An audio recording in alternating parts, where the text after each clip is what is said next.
사랑하는 여러분, 인생을 살다 보면 한 번쯤은 그때 그 시간을 되돌리고 싶은 그런 시간이 있을 것입니다. 그때 그 선택, 그 결정, 그 행동, 그 실수가 시간만 되돌릴 수 있더라면 나는 그때 그 선택을 하지 않았을 텐데, 나는 그때 그 행동을 하지 않았을 텐데, 그 실수를 하지 않았을 텐데 라는 생각을 합니다. 다윗에게 있어서 내가 왜 전쟁에 나가지 않았을까?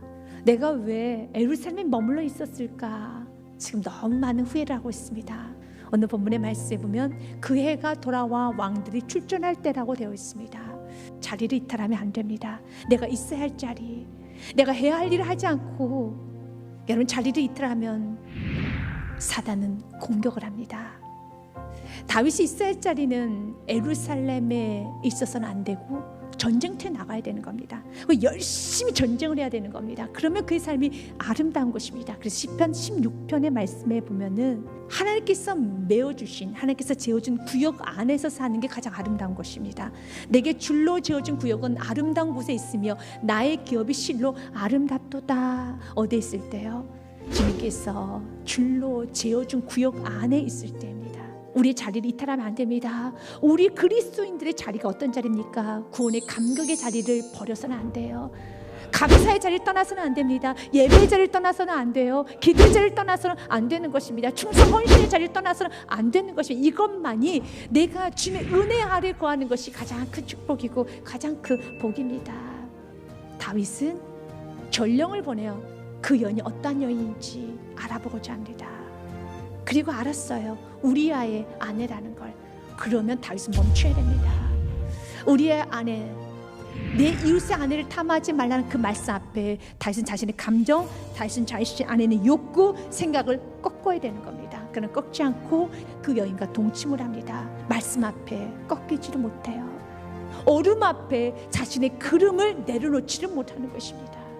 하나님, 우리가 언제나 말씀에 통치를 받기만 합니다.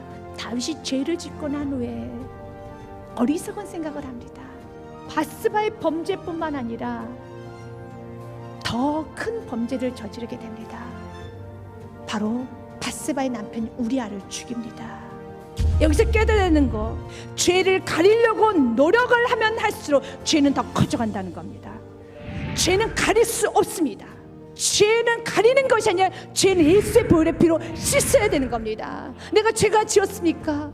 고백하는 게 축복이에요. 내가 죄를 버려야지만 내 인생에 형통이 오는 겁니다. 그래서 잠언 말씀 28장 13절 말씀 같이 읽습니다. 자기의 죄를 숨기는 자는 형통하지 못하나 죄를 자복하고 버리는 자는 불쌍히 여김을 받으리라. 아멘. 죄를 자복하고 버리면 하나님이 먼저는 불쌍히 여겨주세요. 그리고 하나님 살 길을 주십니다. 하나님 반드시 회복을 시켜주십니다. 회개하기 시작할 때 인생은 아름다워지기 시작합니다. 회개하기 시작할 때 생명의 문은 열리기 시작합니다.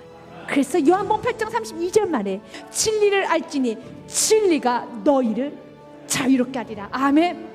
진리 안에서만, 말씀 안에서만, 내가 회개하였을 때만, 내가 다시 은혜 자리로 돌아갔을 때만이 내 인생은 자유한 인생이 되는 것입니다.